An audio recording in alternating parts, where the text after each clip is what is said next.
Hello everyone.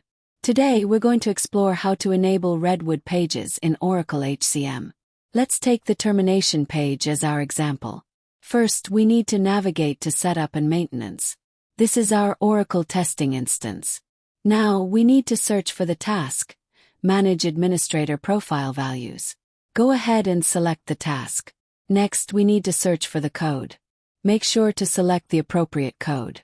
You can observe that the site value here is currently set to no. We need to change it to yes. This setting is specifically for the termination page.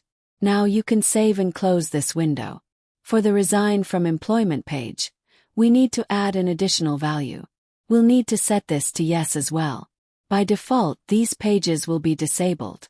Therefore, we are going to enable those pages now. I will demonstrate whether we can view the termination page here. As you can see, the termination page is present.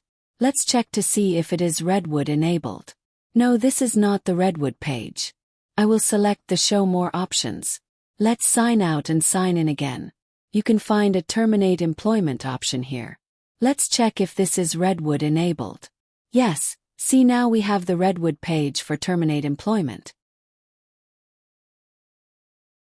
We are providing Managed HCM/ERP Consulting, AI for ERP, Automated Testing, Enterprise Architecture Services, Redwood and Visual Builder Studio Consulting, DevOps for ERP, Kairos Functional Suite.